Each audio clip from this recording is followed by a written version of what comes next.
you're born ready, don't you? Born ready, always ready.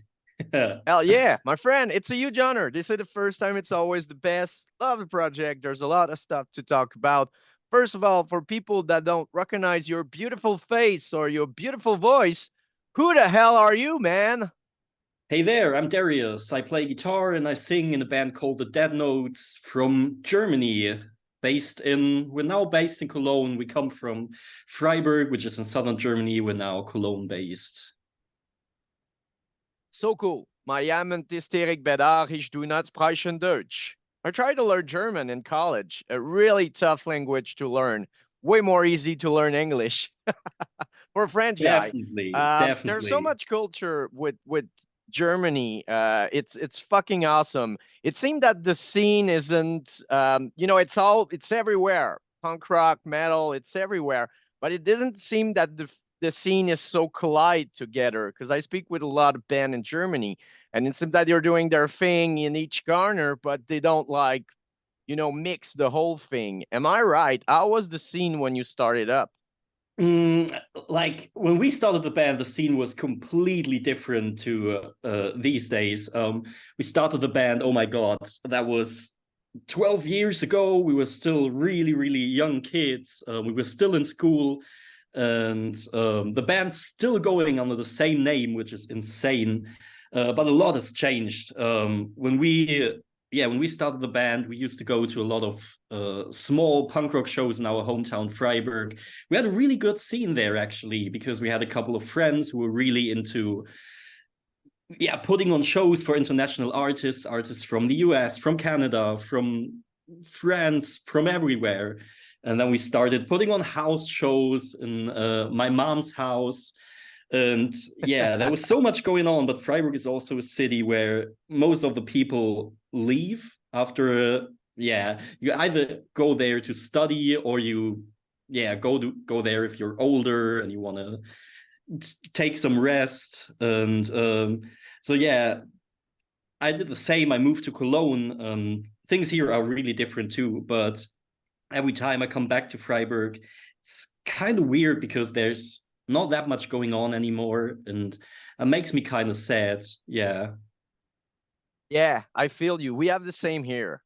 People outside big city, Quebec and Montreal, they struggle a lot to find work or make a living there. So they go outside and they go to big city and they start a life there. So they're leaving their town. So yeah, I feel you. I'm curious. Let's get back to when you were kids. How did you start discovering music? How music came to your life? And is there any people influence you, friends or parents, into discovering music? Well, I think that was mainly my father because I grew up with all the old classic heavy metal records from my father. Actually, yeah, you see Yeah, that? we don't say Slayer, we say Slayer. Yeah, that's how it works. Yeah, actually, that hoodie is from my father. It's from the 90s. It's insane. It still exists. Oh, it's a fucking original. Wow. It's an original, yes. And yeah, that was mainly the reason why I kind of want to start my own band and got into music because I listened to all the old heavy metal records from my father and old dead rock records, like all the old Bon Jovi stuff and oh, so many bands like Rage Against the Machine, all that stuff. It's cool. It's so cool. My parents were not into music, so discovering music was a tough quest for me. Well, that's crazy. How did you get into music? Oh, it's the first. It's pretty rare that people ask me that. When I was I don't young, I know. don't know if you know Columbia House. It was you Yes. kind of you buff like 5 CD and they send you like 10 for free.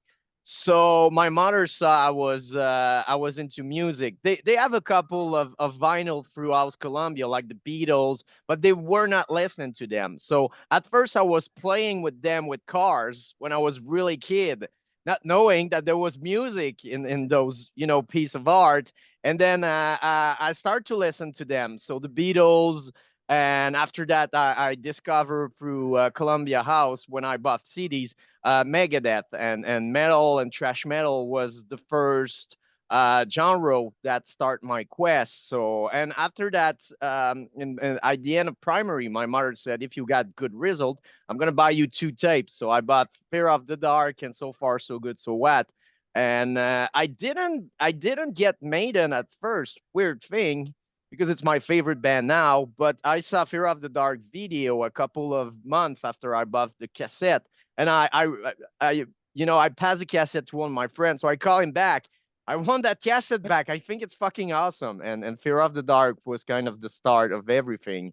And then I start to collect all album of Iron Maiden, Megadeth, and start to listen to Power. And then all my friends get into punk rock in high school, and Sick. so I went to parties and listened to that soundtrack and start to like it. At first, I felt like, oh, punk is so basic, and but I don't play music. So at some point I said, you don't play music, so how can you be critics of something else? And start to enjoy punk rock and metal. So like you, I'm in both world. Awesome. Yeah. Yeah, it's kind of the same with me. I grew up with all the old metal records and old dead rock records, but yeah, when I got a little older, when I went to concerts, started going out, yeah, I ended up in this. There was this really cool spot in our hometown called KDS where a lot of bands played, which is like a squat venue. So you can easily put on shows there and you can easily have bands from everywhere play there. And yeah, I discovered a whole new world for me, and I discovered punk rock, and it was so, I felt so at home. Yeah, because people were so nice, and like all people were a bit older than us, but yeah, we felt really welcome, and I love that. I really enjoyed that. You're right. It's a family affair. I felt that too. Because at some point I saw so many metal show before getting to punk rock, and I felt that it was kind of inaccessible. You cannot meet Dave Mustaine or anybody in Megadeth outside if you pay. And so when I went to my first punk rock concert, the band was there selling merch. So after the show, they spend time with the fans, party with them, so we can share our experience and how we felt about their music. And I think it was something that I really connect with. I felt that I could be part of that. And when I started the radio show, I felt that I could do something to help the scene. So yeah, it's such a different piece from everything else. Punk rock, like you said, it's such a family affair where all the misfit get together and we're really open-minded people about everything. So yeah, so if you're a freak or whatever, it's your place, and it's so cool that it exists and that it still grow up. And yeah, Nothing I can add. Yeah, that's how so it always I, felt for me. Yeah. I'm curious, when was the time when you think, I should like try playing, and I was the first gig. Ooh, like to be honest, I was always the guy. I always wanted to play live. Like even we started the band, and 1 month later, I was like, man, I want to play live. I want to play live. I used to play air guitar with a badminton racket when I was younger, and that was the main reason why my parents said or decided, shit, this guy has to start playing guitar. And yeah, I really fell in love with playing guitar, and I was always the guy who, yeah, kind of wanted to go out there, and it's always like, yeah, it always, I don't know how to describe it, but it's such a still today after 600 shows or 700, I can't even remember, still the greatest feeling to me ever to be on stage and to play live and to have that all that adrenaline come up. And yeah, it's like it's such a, how do I describe that, Yeah, because people don't recovery. It's like, a they're always recovery. like, Yeah. why are you still doing this? And there's no money and everything, but you just nail it. It's true. Like when you're on stage, the adrenaline, the rush, and seeing people getting excited about what you create, it's a fucking drug, a healthy drug. Oh yeah, that's right. And I still have that today when at the moment, we're working on a new record. So we spend a lot of time in our practice space. And I really love that too. It's fantastic. But after 1 or 2 months without playing shows, only, being together as a two-piece in a rehearsal room in our practice space, I go mad. I go insane. I'm like, man, we have to play shows again. This doesn't feel good. And for people that may be unaware of the band, how did you guys met and how that crazy idea started up? So the first time we actually met, that was our old drummer Yannick and me. We were both, or actually, our old drummer Yannick, Jacob, our bass player, and me. We were all three in the same elementary school. And I already told you about the thing where I used to play air guitar with a badminton record. I used to do that together with our old drummer Yannick in school, and that was kind of that was the first time we met. And then a couple of years later, I was still in school with Jacob. We decided, shit, we have to start a band because he started to learn bass. And we were 14 or 15 years old. And at this age, usually no one decides to play bass. And Jacob decided, hey, I want to learn bass. And I was like, shit, this guy is so cool. Like, no one ever wants to learn bass, especially not at that age. And then we decided, hey, we have to start a band together. And then we remembered Yannick, our old drummer. Oh, he was with us in elementary school and he was already really good back then. And we asked him and he was all in. Yeah. And that's the thing that I found interesting about that project. You guys are really shredders. You're really good in your instrument. And I understand now with the background, with the metal background and everything kind of collide together. And I think that you have a very strong chemistry between you guys. Oh, thank you. That's really great to hear. Like, to be honest, like I love punk rock music and I love all that. I love that thing, but yeah, always been grew up very open-minded with the heavy metal records from my dad and with Madonna CDs that I listened to a lot.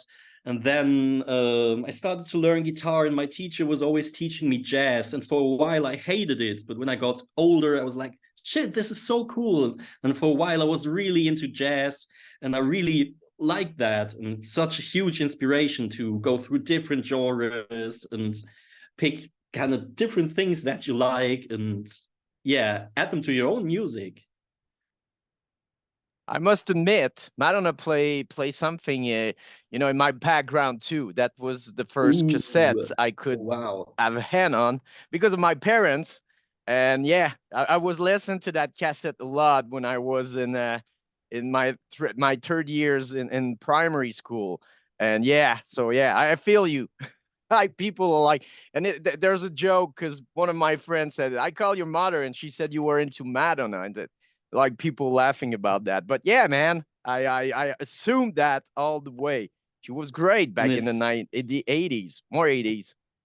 Oh yeah, and it's kind of crazy because like 10 years ago, I used to play in a big band in Freiburg. We played, it was a huge big band. I was still in school. Really cool stuff.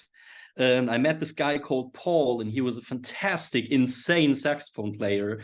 And now, a couple of years later, he joined us again, and he recorded saxophones on our latest EP, on the Forever Outsider EP. And he's also a great piano player. He plays basically every instrument you can imagine. And he played piano and saxophone on that record.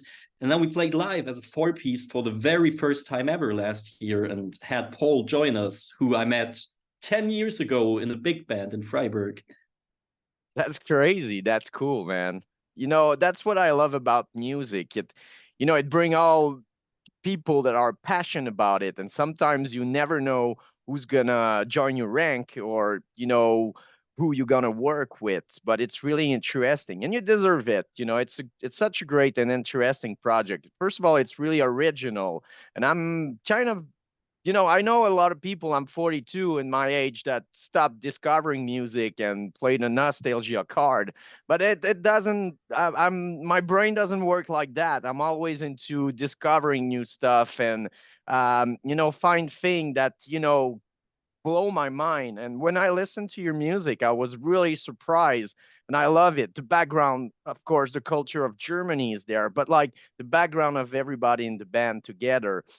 Is it more hard with time to write new songs and new music since you have experience, or is still a huge challenge for you guys? You mean if it's a huge challenge still to write new music? Yeah, is it more Um, easy with time? that's actually a good question because we're currently working on a new record, which will be quite different than the old stuff, I'd say. And when you start working on a new record, it's always like that blank page, and there's nothing, and you don't know where this is going. And now we have 10 songs kind of ready, and we're in a rehearsal room almost every day at the moment, which is insane. And we're kind of, yeah, getting into the groove, get into the flow. And it's absolutely insane because it starts out so hard, but then you get into the routine. And at the moment, it's just, we started a new song 2 days ago.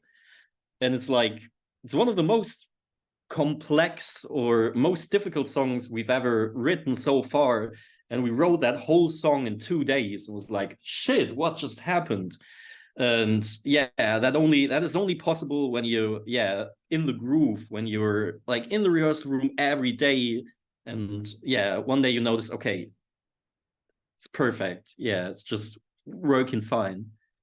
Yeah, I think it's a main problem with music those days. Most of musicians are not able to do that. Back in the 90s and 80s, label was throwing money at bands, so they could do that, like spend a lot of time rehearsal and getting ready. So it's cool that you do that because yeah, I think human is like if you want to be the best, you have to do it every fucking day. Sometimes it's good, sometimes it's bad. I think like creating music is like a puzzle. You have all those pieces, but they're all mixed together, and then you start little bit by bit, and at the end you got the whole thing set together. And like I don't surf, but I think it's catching a wave. Sometimes you got the flow and you just go with it. And sometimes it doesn't work. You don't force yourself, you stop, and then the day after is just it goes like this. That's totally right. And you need to make those experiences. Otherwise, yeah, won't work. Like we spent last week, we spent 3 days writing on new music, 8 hours a day, 8 hours a day. And it was insane. In 2 days, we were like, okay, shit, this is fantastic. We're making such good progress. On the third day, we ended up with nothing after 8 hours. And we were so depressed, but that's all right. That's all right. And then we went back to the rehearsal room this week and we wrote a new song in 2 days and was like, okay, here we go again. Yeah, that's how it is sometimes. And you really have to experience that. I think so too. You have to make mistakes and learn from that, and it's I don't think you can like it's a learning process that never stop playing music. You never reach the top and I'm the best. That's it. There's nothing else to learn. It's such a complex thing. And yeah, it's so cool. There's a new game changer right now in Germany. Spam Records is like the epitaph for Fat Wreck right now around the world. Stephen is amazing and the team behind that. It's crazy to see and it's really excited. How's the scene right now with Spam around? Did you see any change? Like to be honest, like we're never really part of a scene. Like we used to grow up in the punk rock scene, but our music has since then really developed past that. And it's kind of, yeah, our music has so many different influences, and that makes it really hard to be active in a specific scene. And we really noticed that last year because we played a headline tour, our first German headline tour in 3 years yes. Our first German headline tour post pandemic. Um, and yeah, we really noticed, okay, the shows were attended really, really well, but like all the people were new, like new faces, never seen the band before, and that was fantastic. We really loved that. But that makes it really hard for me to kind of talk about a scene or a specific scene because this band is pretty much everywhere. And that's how we want it. We want to be everywhere. I like it. You're right. You're right. I think every door is open. You can play with metal act. You can play with alternative or rock, whatever. It's cool. It's really it's a smart thing to do. Not stick in just one genre and having all doors open. I think sky is the fucking limit for you. And yeah, I think the pandemic was a huge game changer. Way more people discovering new music and wanted to see them live after all we've been through for 2 years. So it's a good thing. I think so too. Absolutely. I was gonna be the rest. I was gonna be 2024. Like the year start, I'm already at the end. I was gonna be 2024 for you guys. So the main focus is to finish the new record. So, like I said, we're yeah, the main focus is songwriting, writing, and then we're gonna record the first couple of songs in March, and we're really excited about that because we're driving all the way up to the UK again, where we're working together with a really cool producer called Bob Cooper, who recorded and produced a lot of really sick records, and Bob is fantastic. And we're really excited to spend, yeah, a lot of time in the UK this year. And yeah, Germany is really, really famous for its festival scene. Like we have festivals in every village, everywhere. That's insane. So that means, yeah, we're gonna play festivals this year, and this is, it's always fun. I really enjoy playing festivals because you always have huge crowds, always, yeah, most of the time, completely new crowd. And yeah, that's going to be our main goal, main focus, and we really hope to go on tour later in the year. Currently working on a few different projects, but yeah, still in the pipeline. Yeah, it's true. There's so much great festival in Germany, and people have Wacken, of course, in mind. But yeah, it's so cool that you have the space to do that. On Quebec, there's a couple of places, but it's pretty tough to have. We used to have the Rock Fest that went really big, but it kind of fall down. But yeah, it's so cool. And like you said, it's two different world playing, venues and playing festival venues. It's more reachable and you see people, and festival is just that wave of people and all those but it's great that you can do both. Oh yeah, I really really enjoy that, and like I have to be honest, also in Germany, like festival landscape is supported really well by the government, and that means like festivals always have a really good budget, which really helps to sort of survive as a small band. So the more festivals you play, the better, which is the main reason why German bands are so focused on playing as many festivals as possible. So true. I'm good friend with Axel from Weezo, and Oh, that's what they do. Like they always do like the festival run to stay healthy as a band. Financially it's more easy. There's way more money in festival than in venues, and then spend a little bit of money getting to venues around Europe. Of course, we hope to see you one day in Canada. I would love to play Canada. To be honest, we would really, really love to tour outside of Europe. We've toured pretty much everywhere in Europe, including the Ukraine, Russia, everywhere. But we never made it out of Europe, which is mainly due to financial reasons. And that kind of, yeah, that's the main reason. It's like a big, big burden across the big pond when you don't really have the means to do so. Yeah, so true. Russia was Russia. Russia was, oh shit, that was 8 years ago, a long time ago, but it was insane. It was one of the most interesting and most exhausting tours we ever played, because like when you have a motorway in Russia, it's not really a motorway. And like, yeah, routes that you used to drive in 3 hours take you 6 or 7 hours in Russia. So we had to drive between 6 and 9 hours every day, every single day. And that was so exhausting. I remember that we played I think it was the second to last date of the tour. It was in Ukraine on the way back to Germany. And I was just crying. I want to go home. I want to go home. I want to see my girlfriend at that time. And it was mental.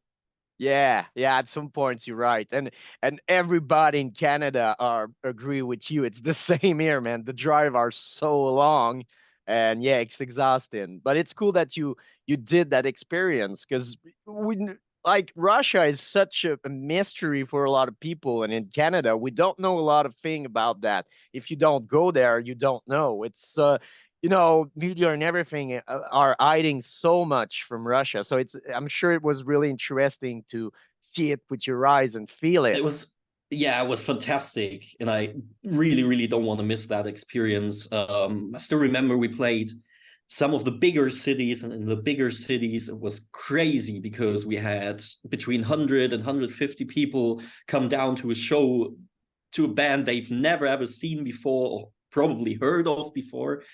And I still remember that, yeah, people were actually so progressive and open-minded, especially in the bigger cities like St. Petersburg or Moscow. I remember we were really afraid because I I went vegan like 3 or 4 days before the tour. I was like, shit, how's that going to be in Russia? But we ended up in St. Petersburg. It was the first show of the tour. We were surprised because there were vegan spots everywhere. It's like, holy shit, this is fantastic. I had one of the best vegan burgers in St. Petersburg. We'll never forget that. But yeah, in the small cities or in the villages, we played a couple of shows in really small towns. It was kind of strange, to be honest. We drove to a small village for 7 hours, and then there were 5 people who didn't even speak English, and it was difficult. Yeah, kind of living the good and the bad thing of Russia. But that's so cool. It's so cool that you went there, and I hope you do that again. Um, oh, what's the best way to directly encourage a band if people want to buy merch or help you out? Always buy merch. That helps the most. Like, we run our own record label, we run our own booking, our own. I work for a small booking agency, Flix agency.